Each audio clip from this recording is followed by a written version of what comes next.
ನಾನು ಪಾತಣ್ಣಂಗೆ ಹೇಳಿದ್ದೆ ಸೈಟಾ. ಅದಕ್ಕೆ ಇಲ್ಲೇ ನಮ್ಮದೇ ಒಂದು ಐತೆ ನೋಡಪ್ಪ, ಈಗ ಇಲ್ಲಿ ಇದೆಲ್ಲ ನಮ್ಮದೇನೆ, ಚೆನ್ನಾಗೈತೆ ಜಾಗ, ತಗೊಂಬಂದಾದ್ರೆ ತಗ, ನಾನು ಇನ್ನೇನು ಮನೆ ಕಟ್ಟಲ್ಲ ಏನಿಲ್ಲ ಅಂತ ಪಾತಣ್ಣ. ಇವಾಗ ಸಾಕತ್ತ ನನಗಿರೋ ಮನೆನೇ, ಏನು ಬೇಡ ಅಂತಪ್ಪ.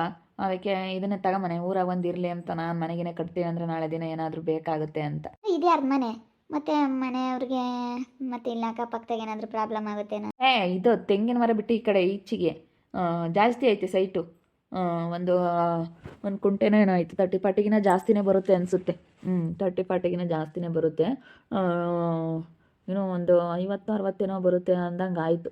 60-60 ಬರುತ್ತೆ ಅಂತ ಏನೋ ಹೇಳ್ತು. ಕೊಡ್ತೀನಿ, ಡಾಕ್ಯುಮೆಂಟ್ಸ್ ಎಲ್ಲ ಚೆಕ್ ಮಾಡ್ಕೋಬೇಕಾದ್ರೆ ಎಲ್ಲ ಸರಿಯಾಗೈತೆ ಅಂತಪ್ಪ ಪಾತಣ್ಣ. ನೋಡಿ ತಗೊಂಬನೆ.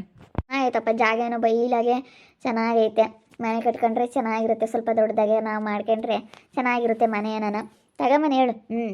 ಚೆನ್ನಾಗೈತೆ ಇದೇನು. ಯಾಕೆ ಬಂದ ರಾಣಿನೂ ದಿನಿನು? ಏನು ಯಾಕೆ ಬಂದಿದ್ರು ಗಂಡ ಹೆಂಡತಿ ಇಬ್ರು? ಏನೋ ನೋಡ್ತಾ ಇದ್ರಲ್ಲಪ್ಪ. ಏನಿಲ್ಲ, ಇದನ್ನೇನೋ ಪಾತಾಣ ಏನೋ ತಗೊಂಡಿತ್ತಂತೆ ಸೈಟಾ. ಅದಕ್ಕೆ ಕೊಡ್ತೀನಿ ಕಣಪ್ಪ, ತಗೊಳ್ರಿ. ನಾನು ಅವಾಗ ಯಾರು ತಗೊಂಡಿದ್ದೆ, ಇವಾಗ ಬೇಕಾದರೆ ತಗೊಂಡ್ರಿ, ನೀವೇ ತಗೊಂಡು ಮನೆಗಿನ ಕಟ್ಟೋದಾದ್ರೆ ಕಟ್ಟ್ರಿ ಅಂತೂ ನಾವು ತಗೋಬೇಕು ಅಂತ ಹೇಳಿದ್ರು ಅಣ್ಣ. ಗಣ ಊರಾಗ ಯಾವ್ದನ್ನ ಸೈಟ್ ಇದ್ರೆ ನೋಡ್ಕೊಡೋಣ ಅಂತ. ಪಾತಾಣ ಒಳ್ಳೆ ಮನುಷ್ಯ ಅಲ್ಲ, ಅದಕ್ಕೆ ಹೇಳಿದ್ವಿ. ತಗೊಳ್ರಿ, ಪರವಾಗಿಲ್ಲ, ಚೆನ್ನಾಗೈತೆ. ಈ ತೆಂಗಿನ ಮಾಡೋದಿಂದ ಆ ಕಡೆ ಹೋಗುತ್ತೆ. ಇದೇನೇ ಈ ಮನೆ ಹತ್ರ ಇವ್ರದ್ದು ಮುಂದಕ್ಕೊಂದು 5 ಅಡಿ ಐತೆ ಅಷ್ಟೇ. ಇವ್ರೇನು ಅಂತಾರಲ್ಲ, ಅವ್ರ ಪಾಡಿಗೆ ಅವ್ರು ಇರ್ತಾರೆ, ಗಲಾಟೆ ಇಲ್ಲ ಏನಿಲ್ಲ, ಆರಾಮಾಗಿ ಅವ್ರ ಪಾಡಿಗೆ ಅವ್ರು ಇರ್ತಾರೆ, ಆರಾಮಾಗಿರ್ಬೋದು. ನಾವು ಅದಕ್ಕೆ ಜಾಗ ತಗೊಂಡು ನನ್ನ ಮಗ ಇವಾಗ ನಾವು ಪಾಯಿ ಹಾಕಿದ್ದೀವಲ್ಲ ಮರಾಣಿ. ಹೆಂಗೋ ಬಿಡಾಕತ್ತ, ನೀವು ಮನೆ ಕಟ್ತಾ ಇದ್ದೀರಾ, ಹೆಂಗೋ ಅತ್ತ ನಿಮ್ಮ ಕನಸು ಆದಷ್ಟು ಬೇಗ ಈಡೇರಲಿ. ಅದೇ ಅಪ್ಪ ದೇವ್ರೇ, ಆಂಜನೇಯ ಅಂತೇಳಿ ಆಂಜನೇಯನ ಹತ್ರ ನನ್ನ ದಿನ ಅದನ್ನೇ ಬೇಡೋದು. ಆಂಜನೇಯ, ನನ್ನ ಮನಸ್ಸು, ನನ್ನ ಕನಸಿನ ಗೂಡು ಬೇಗ ಆಗಂಗೆ ಮಾಡಪ್ಪ. ನನಗೂ ಒಂದು ಈಗ ಎಂಥ ಅಕ್ಕಿ ಪಕ್ಷಿ ಮತ್ತು ಪ್ರಾಣಿ ಪಕ್ಷಿಗಳಿಗೆಲ್ಲ ಒಂದು ಗೂಡು ಅನ್ನೋದಿರುತ್ತೆ. ಪಕ್ಷಿಗಳು ಸಮೇತ ಒಂದು ಗೂಡು ಅನ್ನೋದು ಮಾಡ್ಕೊಂಡಿರ್ತಾರೆ. ಮನುಷ್ಯನೂ ಹಾಗೆ ಅಲ್ವಾ, ಮನುಷ್ಯನಿಗೂ ತನ್ನದೇ ಆದ ಒಂದು ಸ್ವಂತ ಗೂಡು ಅನ್ನೋದು ಇರಬೇಕು. ಅದು ಆ ಗೂಡು ಇಲ್ಲದವ್ರಿಗೆ ಗೊತ್ತಾದ್ರೆ ಕಷ್ಟ ಏನು ಅಂತ. ಯಾರಿಗೇ ಆಗಲಿ ಒಂದು ನಮ್ಮದೇ ಆದಂಥ ಒಂದು ಸ್ವಂತ ಗೂಡು ಅನ್ನೋದು ಇರಲೇಬೇಕು. ದೇವ್ರು ಎಲ್ಲರಿಗೂ ಆ ರೀತಿ ಒಳ್ಳೇದು ಮಾಡಬೇಕು. ಇಲ್ಲದೆ ಇರೋರಿಗೆಲ್ಲ ಸ್ವಂತ ಗೂಡು ಅನ್ನೋದು ದೇವರು ಅದೊಂದು ಕೊಟ್ಟು ಬಿಡ್ಬೇಕು. ಅದೊಂದು ಇದ್ದರೆ ಹೆಂಗೋ ಬೇರೆ ದಿನ ಮಾಡಿಕೊಂಡು ಕಷ್ಟಪಟ್ಕೊಂಡು ಏನೋ ಮಾಡ್ಕೊಂಡು ಊಟ ಮಾಡ್ತಾರೆ. ಒಟ್ಟಿನಲ್ಲಿ ಸ್ವಂತ ಗೂಡು ಅನ್ನೋದು ದೇವರು ಎಲ್ರಿಗೂ ಕೊಡಲಿ ಅಂತ ನಾನು ಬೇಡ್ಕೊಂತೀನಿ ಕಣಪ್ಪ. ಯಾರಿಗೂ ದೇವರು ಅಂಥದ್ದು ಮಾಡಬಾರ್ದು ಅನಿಸುತ್ತೆ ನನಗೆ. ಏನಂಟಿ ಅಲ್ಲ ಅವ್ರು ಹಂಗೆ ನೋಡ್ತಾ ಇದ್ದಾರೆ? ಅಲ್ಲಿ ಅಮ್ಮಣಿ ಯಾಕೆ ಸೈಟ್ ನೋಡ್ತಾ ಇದ್ದಾರೇನ? ಸೈಟು ಅಲ್ಲಿ ಯಾರೋ ತಾಮ್ತಾರೆ ಅಂತಿದ್ರು, ಅದಕ್ಕೆ ನೋಡ್ತಾ ಇದ್ದಾರೆ ನಮ್ಮ ಸೈಟು. ಇವು ಮಾರ್ತಾರೇನಂಟಿ ಸೈಟಾ? ಯಾರ್ದು ಅದು? ನಮ್ಮ ಮೇಸ್ತ್ರಿ ಪಾತಣ್ಣಂದಿರಬೇಕು. ನೆನ್ನೆ ಸಹ ಇವರು ಗಂಡ ಹೆಂಡತಿ ಇಬ್ರು ಹೇಳಿದ್ರು, ಅದಕ್ಕೆ ಪಾತಣ ಕೊಡುತ್ತೇನೆ ಅವ್ರಿಗೆ. ಅದಕ್ಕೆ ನೋಡೋಕೆ ಬಂದವ್ರೆ ಅನ್ಸುತ್ತೆ, ತಮಗೆ ಗೊತ್ತಿಲ್ಲ ನನಗೆ ಸರಿಯಾಗಿ. ಒಟ್ಟಿನಲ್ಲಿ ನಾನು ಕೆಲ್ಸಕ್ಕೆ ಹೋಗ್ನಲ್ಲ, ನಮ್ಮ ಮೇಸ್ತ್ರಿ ಮಾತಾಡ್ತಾ ಇದ್ರು, ಆವಾಗ ಗೊತ್ತಾಯ್ತು. ನಾನಿಲ್ಲಿ ಇವ್ರ ಮಂತಕ್ಕೆ ಬಂದಿದ್ದೆ ಕಣಮ್ಮ. ಈ ಸರ್ ನಿಂಗಮ್ಮ ಮಂತಕ್ಕೆ ಸ್ವಲ್ಪ ಕೆಲಸ ಇತ್ತು, ಅದಕ್ಕೆ ಬಂದಿದ್ದೆ. ಹಂಗಾರೆ ಮಾರ್ತಾ ಇದ್ದಾರೆ ಏನಂಟಿ ಸೈಟ್? ಹಂಗಂತ ಮಾತಾಡ್ತಿದ್ರಮ್ಮ ನೆನ್ನೆ ಸಹ ಸೈಟ್ ಮಾರ್ತಾರೆ ಅಂತ. ಇವ್ರು ಹೇಳಕ್ಕೆ ಬಂದಿದ್ರು, ಯಾವ್ದಾದ್ರು ಸೈಟ್ ಇದ್ರೆ ನೋಡ್ರಿ ಸೈಟ್ ತಗೊಂತೀವಿ ಅಂತೇಳಿ. ಅದಕ್ಕೆ ನಮ್ಮ ಮೇಸ್ರಿ ಅವರು ನಮ್ಮದೇ ಐತೆ ತಗೊಳ್ರಿ ಅಂತೇಳಿ ಹೇಳ್ತಾ ಇದ್ರು. ಅದಕ್ಕೆ ಏನಾದರೂ ತಗೊಂತಾ ಇದ್ದಾರೆ ಏನೋ. ಹಬ್ಬ ಹಬ್ಬ ಹಬ್ಬ ಹಬ್ಬ ಹಬ್ಬ ಸೈಟ್ ತಗೊಂತಾ ಇದ್ದಾರೆ. ಹಬ್ಬ ನೋಡು, ಸೈಟ್ ತಗೊಂತಾ ಇದ್ದಾರೆ ಅಂದರೆ ಏನಾಯ್ತು? ಸೈಟ್ ತಗೊಂಡು ದುಡ್ಡು ನಾವೇ ಕೊಟ್ಟಿಲ್ಲ ದುಡ್ಡ. ಹೆಂಗೆ ತಗೊಂತಾರೆ ಇವರು? ಅದೇ ಸೈಟ್ ತಗೊಂಡು ದುಡ್ಡು ಎಲ್ಲಿಂದ ಬಂತು ಇವ್ರಿಗೆ? ಅಲ್ಲ ನೋಡಿ, ಸೈಟ್ ತಗೊಂತಾ ಇದ್ದಾರೆ ಅಂದರೆ ಮಾನ್ನಿನ 3 ಲಕ್ಷ ಕೊಟ್ಟು ಲೀಸಿಗೆ ಹಾಕ್ಸ್ಕೊಂಡ್ಲು. ಅಲ್ಲ ಇವಾಗ ಸೈಟ್ ತಗೊಂತೀನಿ ಅಂತಂದರೆ ಏನಾಯ್ತು? ಯಪ್ಪ ಯಪ್ಪ ಯಪ್ಪ ಯಪ್ಪ ಯಪ್ಪ ಅಲ್ಲ ಸೈಟ್ ತಗೊಂತೀನಿ ಅಂತ ಇದ್ದಾಳಲ್ಲ ನೋಡಮ್ಮ. ಏನು ಒಂದ್ರ ಮೇಲೆ ಒಂದು ಒಳ್ಳೇದಾಗ್ತೈತೆ. ಅದು ಅನುಭವಿಸ್ತವ್ರಿಗೆ ಮಾತ್ರ ಗೊತ್ತು, ಇದ್ದಂಥವ್ರಿಗೆ ಅದ್ರದ್ದು ಗೊತ್ತಾಗಲ್ಲ ಬೆಲೆ ಏನದು. ಬಿಡು ಮನೆ ತಾನೇ, ಅದೇನೇನು ಅಂಥದ್ದು ಇದಲ್ಲ ಅಮ್ಮಂಗಾಗುತ್ತೆ.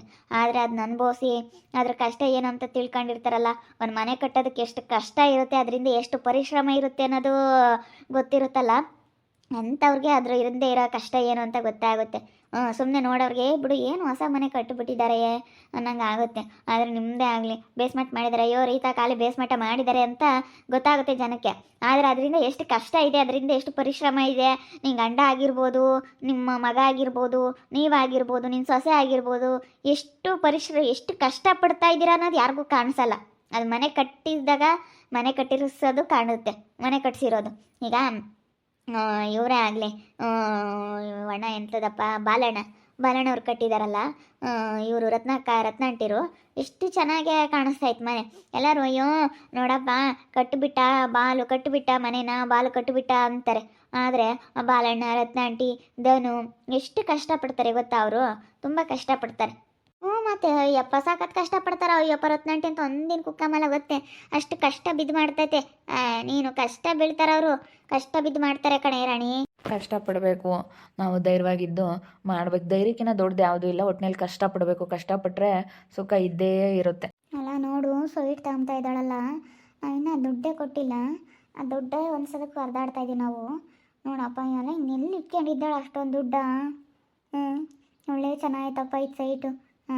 ಪಾತಣ್ಗೆ ಹೇಳ್ಬೇಕಣ, ಅವಳಿಗೆ ಬಿಟ್ಟು ಬೇರೆ ಯಾರಿಗಾನ ಕೊಡು, ಮಸ್ತಾಗಿ ಇನ್ನೂ ಯಾರನ್ನ ತಾಂಬ್ತಾರೆ ಅಂತ ಹೇಳ್ತೀನಿ. ನಂತ ದುಡ್ಡಿದ್ದೀರೆ ನಾನೇ ತಗೊಬಿಡ್ತಿದ್ದೆ. ಅವಳಿಗೆ ಕೊಡೋದಕ್ಕೆ ಬಿಡ್ತಾನೆ ಇರಲಿಲ್ಲ. ನಂತಾಗ ದುಡ್ಡು ಇದ್ಬಿಟ್ರೆ ನಾನೇ ಏನಾದರೂ ಮಾಡಿ ಆ ಸೈಟ ತಗೊಬಿಡ್ತಿದ್ದೆ. ಕೊಡ್ತಾನೆ ಇರಲಿಲ್ಲ ಬಿಡು. ಯಾರು ಎಷ್ಟೇ ಹೇಳಿದ್ರು ಕೊಡ್ತಿರ್ಲಿಲ್ಲ. ಟೈಮ್ ಅನ್ನೋದು ಬಂದರೆ ರೀತಾಕ ಎಲ್ಲ ಒಳ್ಳೇದಾಗುತ್ತೆ. ಒಳ್ಳೇದು ಮಾಡಿದ್ರೆ ಒಳ್ಳೇದಾಗೆ ಆಗುತ್ತೆ. ದೇವ್ರು ಎಲ್ಲೋ ಒಂದು ಕಡೆಗೆ ದಾರಿ ತೋರಿಸ್ತಾನೆ. ದೇವ್ರ ಬಲ ಇದ್ದರೆ ಯಾರೇನು ಮಾಡೋಕ್ಕಾಗಲ್ಲ. ದೇವ್ರು ನಮ್ಮನ್ನು ಕಾಪಾಡಬೇಕು, ದೇವ್ರು ನಮ್ಗೆ ಕಾಪಾಡಬೇಕು, ದೇವ್ರು ನಮ್ಮ ಕೈ ಹಿಡಿಬೇಕು. ದೇವ್ರ ಕೈ ಬಿಟ್ಟರೆ ನಾವು ಉಳಿಯಲ್ಲ. ದೇವರು ಕಣ್ಬಿಟ್ರೆ ಯಾರೂ ನಮ್ಮನ್ನು ಕೆಡ್ಸೋಕ್ಕಾಗಲ್ಲ. ಮೇಲೊಬ್ಬ ಇದ್ದಾನೆ, ಕೆಡ್ಸೋನು ಅವನೇ, ನಮ್ಮನ್ನು ಕಾಪಾಡೋನು ಅವನೇನೆ. ಅವನಿಗೆ ನಾವು ಯಾವತ್ತೂ ಇದು ಮಾಡೋಕೆ ಹೋಗ್ಬಾರ್ದು. ಯಾವಳು ಹೆಂಗನ ಮಾಡ್ಕೊಂಡು ಹಾಳಾಗೋಗ್ಲೇಳು. ನಾವು ಮಾತ್ರ ನಿಯತ್ತಾಗಿದ್ದರೆ ದೇವರೆಲ್ಲೋ ಒಂದು ಕಡೆ ಕನ್ನ ಕೊಡ್ತಾನೆ. ಹೆಂಗೆ ಮಾತಾಡ್ತಾಳೆ ನೋಡು. ಅಪ್ಪ ನಿಯತ್ತಂತೆ, ನಿಯತ್ತಂಬದಿದ್ದಿದ್ರೆ ನಮ್ಮ ತೆಗಿಯಕ್ಕೆ 3 ಲಕ್ಷ ಕಿತ್ಕೊಂಬ್ತಾ ಇದ್ಲು ಇವಳು. ನಿಯತ್ತಂಬಪ್ಪ ಅದಕ್ಕೆ ಅರ್ಥ ಗೊತ್ತಿಲ್ದಾಳೆ ಇವಳು. ಇವಳು ನಿಯತ್ತಂತ ಮಾತಾಡ್ತಾ ಇದ್ದಾಳೆ. ಇವಳಿಗೆ ನಿಯತ್ತಂದ್ರೆ ಏನಂತ ಫಸ್ಟ್ ಆಫ್ ಆಲ್ ಅದನ್ನೇ ತಿಳ್ಕೊಂಡಿಲ್ಲ. ನಿಯತ್ತಂತ ಮಾತಾಡ್ತಾಳೆ. ಥೂ ಅಲ್ಲ ನೋಡೋದು ಮಾತಾಡೋದ ಹಿಂಗೆ ಮಾತಾಡುತ್ತೆ. ಅಯ್ಯೋ ಕಪಲಟ್ನಂತದೆಲ್ಲನ. ಅಯ್ಯೋ ಥೂ ಅಯ್ಯೋ. ನನಗಂತೂ ನೋಡೋದಕ್ಕೆ ಇಷ್ಟ ಆಗ್ತಾಯಿಲ್ಲ. ಹೆಂಗೆ ಬೈದು ಬಿಡೋಣಪ್ಪ ಅನ್ನಿಸ್ತೈತೆ. ಆದರೂ ಬಿಡತ್ತ ಅಂತ ಸುಮ್ಮನೆ ಅನುಸರಿಸ್ಕೊಂಡಿದ್ದೀವಿ. ಹೊಟ್ಟೆ ಉರಿತೈತಿಯಪ್ಪ. ನನ್ನ ಕಣ್ಣಿದ್ರಿಗೆ ಅವಳು ಹಾಳಾಗಿ ಹೋಗ್ಬೇಕು. ನನ್ನ ಕಣ್ಣಿದ್ರಿಗೆ ಅವಳಿಗೆ ದುಡ್ಡು ಕಾಸು ಇಲ್ಲ ಅಂತ ಎಲ್ಲ ಕಳ್ಕೊಂಡು ಬೀದಿಗೆ ಬಿದ್ದು ನನ್ನ ಕಾಲು ಎಡಿಗೆ ಬಂದು ಅವಳು ಬೀಳಬೇಕು. ಹಂಗೆ ಆಗ್ಬೇಕು ಅವಳು. ಅವಳೆಲ್ಲ ಕಳ್ಕೊಂಡು ನನ್ನ ತಕ್ಕ ಬರಬೇಕು, ಗೋಳಾಡ್ಬೇಕು ನನ್ನ ತಕ್ಕ ಬಂದು. ಹಂಗೆ ಆಗ್ಬೇಕು ಅಂತ ನನ್ನ ಆಸೆ. ನನಗೆ ಅದೇ ಆಸೆ ಇರೋದು, ಅವಳೆಲ್ಲ ಕಳ್ಕೊಬೇಕು ಅಂತ. ಈಗ ದುಡ್ಡು ಐತೆ ಅನ್ನೋದೊಂದು ದೌಲತ್ ತೋರಿಸ್ತಾಳೆ. ಅವಳೆಲ್ಲ ಕಳ್ಕೊಂಡು ಬಂದು ನನ್ನ ಹತ್ರ ಕಾಲಿಗೆ ಬಿದ್ದು ತಪ್ಪಾಯಿತು ಮುತ್ತು ಅಂತೇಳಿ ನೀವು ದೊಡ್ಡವರು ನೀವು ಹೇಳ್ದಂಗೆ ಕೇಳಬೇಕಾಗಿತ್ತು. ನಿಮ್ಮನ್ನು ತಿರಸ್ಕರಿಸಿ ಹೋಗಿದ್ದಕ್ಕೆ ನನಗೆ ಈ ರೀತಿ ಆಯಿತು ಅಂತ ಅವಳು ಗೋಳಾಡಬೇಕು ಅಂತ ಪರಿಸ್ಥಿತಿ ಬಂದೇ ಬರುತ್ತೆ. ಹಾಗೆ ಆಗುತ್ತೆ. ತಗೊಬಿಡೋಣ ಅಂತ ರೀತಾಕ ಸುಮ್ಮನೆ ಆಗ್ಲಿ. ಒಂದು ಮನಸ್ಸಿನ ಮೇಲೆ ತಗೊಬಿಟ್ರೆ ಎಲ್ಲ ಚೆನ್ನಾಗಿರುತ್ತೆ ಅಂತ. ತಗೊಳ್ರಿ, ನಿಮ್ಮ ಜಾಗದಾಗ ನೀವು ಕಟ್ಕೊಂತೀರಾ. ಇವ್ರ ಪಡೆಗೆ ಇವ್ರು ಇಟ್ಲಾಗಿರ್ತಾರೆ, ನಿಮ್ಮ ಜಾಗದಾಗ ನೀವು ಕಟ್ಕೊಂತೀರಾ. ಚೆನ್ನಾಗೈತೆ. ಏನು ಅಂತ ಇಕ್ಕಟ್ಟಲ್ಲ ಏನಿಲ್ಲ. ಇದೇ ತೆಂಗಿನ ಮರದಿಂದ ಆ ಕಡೆಗೆ, ಈ ತೆಂಗಿನ ಮರವರೆಗೂ ಇವ್ರದ್ದೈತೆ. ಈ ಕಡೆಗೆ ಬರುತ್ತೆ ಇವ್ರ ತೆಂಗಿನ ಮರದಿಂದನ. ಇಲ್ಲಿ ಸೆಂಟ್ರ್ನಾಗ ಸ್ವಲ್ಪ ಜಾಗ ಬಿಟ್ಟವ್ರೆ. ಆಮೇಲೆ ನೆಕ್ಸ್ಟ್ ಅದು ಹಂಗೆ ನೀವು ಆ ಕಡೆಗೆ ಕಟ್ಕೋಬೋದು. ಇಲ್ಲ ರೋಡ್ ಸೈಡ್ಗಾದರೂ ನೀವು ಇದು ಮಾಡ್ಬೋದು. ಕಾರ್ನರ್ ಸೈಡ್ ಚೆನ್ನಾಗೈತೆ. ಆ ಕಡೆಗೂ ರೋಡ್ ಐತೆ, ಈ ಕಡೆಗೂ ರೋಡ್ ಐತೆ. ಚೆನ್ನಾಗೈತೆ. ಆರಾಮಾಗಿ ಸೈಟು ಚೆನ್ನಾಗೈತೆ. ತಗೊಂಡು ನೀವೆಲ್ಲನ ಕಟ್ಕೋಬೋದು. ಈ ತೆಂಗಿನ ಮರ ಆದರೂ ತೆಗಿಸ್ಬೋದು. ಇಲ್ಲ ಅಂತಂದರೆ ಇರಲೇ ಬಿಡು ಗುರ್ತಿಗೆ. ಪಾತಾಣಿಗೆ ಕೇಳ್ರಿ. ಪಾತಾಣಿಗೆ ಒಂದು ಸತಿ ತಗೊಂಡಾಗ ನಾನು ತಿಳ್ಕೊಂಡಿದ್ದೆ ತೆಂಗಿನ ಮರ ಐತೀನಿ ಇತ್ಲಾಗೈತೆ ಕಣಮ್ಮ ಇವ್ರದ್ದು ಅಂತ ಹೇಳಿ ನೀನು ನಿಂತಿದ್ಯಲ್ಲ ಇವನೇ ನೀನೇ ಅಲ್ಲಿವರೆಗೂ ಐತೆ ಅಂತ ಹೇಳಿತ್ತು ಪಾತಾಣ. ಸತಿ ಕೇಳಿ ವಿಚಾರಿಸಿ ತಗೊಳ್ರಿ, ಒಳ್ಳೇದಾಗಲಿ. ಹೆಂಗಾತ ತಗೊಂಡ್ರೆ ಮುಂದೊಂದಿನ ಮನೆ ಕಟ್ಕೊಬೇಕಾಗುತ್ತೆ. ಅವಾಗ ಹಂಗೆ ಒಂದೊಂದು ಸಾಸ್ ಬಂದಾಗ ನಾನಾಗಿದ್ರಿ ನಾ ತಾಮ್ತಿರ್ಲಿ. ಪಾಪ ಅವಳು ಕಷ್ಟಪಟ್ಟು ಎಲ್ಲ ಗಂಡನ ತಗೋ ಮಾಮೂನ್ ತಗೋ ದುಡ್ಡು ಇಸ್ಕೊಂಡು ಪಾಪ ಕುಡಿಕೊಂಡು ಎಲ್ಲ ಸೈಡ್ ತಗೊಂಡ್ಲು ಕಣ. ಅವನು ಒಂದಿಟ್ಟು ಉಳಿದಿತ್ತು, ಒಂದೆರಡು ಸಾಲ ಮಾಡಿ ತಗೊಂಡ್ಲು. ಏನು ತೀರ್ಸೋಣ ಬಿಡತ್ತೆ ಅಂತ 1-2 ದಿನಕ್ಕೆ ಸಾಲನೂ ತೀರ್ತು, ದುಡ್ಡನ್ನು ಕುಡಿಕೊಂಡು ಮನೆ ಕಟ್ಟೋಕ್ಕೆ ಮಾಡಿದ್ರೆ ಎಲ್ಲ ಆಗುತ್ತೆ. ಒಟ್ಟಿನಲ್ಲಿ ಕಷ್ಟಪಟ್ಟು ಮಾಡಿದ್ರೆ ಎಲ್ಲ ಆಗುತ್ತೆ. ಬುದ್ಧಿವಂತಿಕೆಯಿಂದ ನಾವು ದುಡ್ಡು ಆಗಲಿ 100 ರೂಪಾಯಿ ದುಡ್ದಿರೋ ದುಡ್ಡ ಅಂದರೆ ಇಡ್ತವಾಗಿ ನನ್ನ ಸೊಸೆ ನೋಡಪ್ಪ ನಮ್ಮ ವಿನೋತ ಹೆಂಗೆ ಇಡ್ತವಾಗಿ ಬಳಸ್ತಾಳೆ ಕಣಮ್ಮ ರಾಣಿ. ನಿಜವಾಗ್ಲು ಅಂತ ಸೊಸೆದು ಬಿಡ್ತಾ ಇದ್ದಾಳ್ರ. ಇಲ್ಲ ಮುಂಚೆಲ್ಲ ಹಿಂಗೆ ಇದ್ಲು ಅಮ್ಮಂಗೆ. ಮುಂಚೆಲ್ಲ ಮನೆ ಸುತ್ತಾರ್ಕೊಂಡು ಸೊಸೆ ಎಲ್ಲ ಹೊರಗೆ ದಬ್ಬಿದ್ಲು, ಮನೆಯಕ್ಕೆ ಬಂದಿದ್ಲು. ಈಗ ಸೊಸೆ ಬಗ್ಗೆ ಹೇಳ್ಕೊಂತಾಳೆ. ಹೇಳಿ ವಿನೋತಕ್ಕ, ನಿಜ ತುಂಬ ಬುದ್ಧಿ. ಆ ಥರ ಇರಬೇಕು. 100 ರೂಪಾಯಿ ದುಡ್ಡ ಯಾವ ರೀತಿ ಖರ್ಚು ಮಾಡಬೇಕು ಅನ್ನೋದು ಮುಖ್ಯ ಅಲ್ಲ, ಯಾವ ಥರ ಉಳಿಸ್ತೀವಿ ಅನ್ನೋದು ಮುಖ್ಯ. ಅಲ್ಲ ಹೊಟ್ಟೆಗೆ ತಿನ್ನುತ್ತೆ.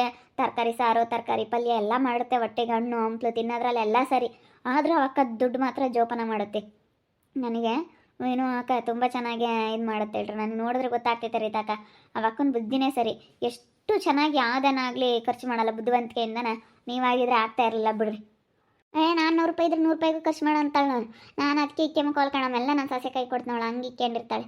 ನೋಡಿದ್ರಲ್ಲ ವೀಕ್ಷಕರಿದ್ದೀನಿ ರಾಣಿ ಇಬ್ಬರು ಸೈಟ್ ತಗೊಳ್ತಾ ಇದ್ದಾರೆ. ತಗೊಂಡು ಇಬ್ಬರು ಚೆನ್ನಾಗಿದ್ದರೆ ಸಾಕು, ಚೆನ್ನಾಗಿದ್ರೆ ನೋಡ್ಬೋದು ಯಾರನ್ನೇ ಆಗಲಿ, ಚೆನ್ನಾಗಿರಲಿ ಒಟ್ಟಿನಲ್ಲಿ. ಇಲ್ಲಿ ಜಾಗ ಚೆನ್ನಾಗೈತೆ ಅಂತ ಪಾತಣ್ಣ ಅನ್ಸತಿ ತಾಡಿತಂತೆ. ಅದಕ್ಕೆ ತಗೊಳ್ರಪ್ಪ, ನಾನು ಇನ್ನೇನು ಮಾಡ್ತೀನಿ, ಮನೆ ಏನು ಕಟ್ಟಲ್ಲ ಅಂತ ಹೇಳೈತೆ. ಅದಕ್ಕೆ ತಗೊಂತಾ ಇದ್ದಾರೆ. ತಗೊಂಬ್ಲೇಳು ಅವರು ಒಂದು ಮನೆ ಎಂಬತ್ತು ಕಟ್ಕೊಂಬ್ಲಿ. ಮನೆ ಅನ್ನೋ ವಿಷಯದಲ್ಲಿ ಮನೆ ಇಲ್ಲದೆ ಅಂತ ಅವ್ರಿಗೆ ಗೊತ್ತಿರುತ್ತೆ. ನಿಜ, ತುಂಬ ಕಷ್ಟ. ನಾವು ಆ ಕಷ್ಟ ಅನುಭವಿಸಿದ್ದೀವಿ. ನಾನು ಮನೆ ಕಳ್ಕೊಂಡು ನಾನು ತುಂಬ ಅನುಭವಿಸ್ದೆ. ಅದು ಅಷ್ಟಿಷ್ಟು ನೋವಲ್ಲ, ಅದು ಅನುಭವಿಸ್ದವ್ರಿಗೆ ಗೊತ್ತು. ಓಕೆ ವೀಕ್ಷಕರೇ, ವಿಡಿಯೋ ಇಷ್ಟ ಆಗಿದ್ರೆ ಲೈಕ್ ಮಾಡೋದನ್ನ ಮರಿಬೇಡಿ. ಇನ್ನು ಯಾರ್ಯಾರು ನಮ್ಮ ಚಾನಲ್ ಸಬ್ಸ್ಕ್ರೈಬ್ ಮಾಡ್ಕೊಂಡಿಲ್ಲ ತಪ್ಪದೆ ಕೂಡಲೇ ಸಬ್ಸ್ಕ್ರೈಬ್ ಮಾಡ್ಕೊಳ್ಳಿ. ಹಾಗೆ ನಿಮ್ಮ ಫ್ಯಾಮಿಲಿ ಮೆಂಬರ್ಸ್ ಜೊತೆ ಆದಷ್ಟು ವಿಡಿಯೋನ ಶೇರ್ ಮಾಡಿ ಅಂತ ಹೇಳ್ತಾ ಈ ವಿಡಿಯೋನ ಇಲ್ಲಿಗೆ ಎಂಡ್ ಮಾಡ್ತಾ ಇದ್ದೀನಿ. ಎಲ್ರಿಗೂ ಥ್ಯಾಂಕ್ ಯು.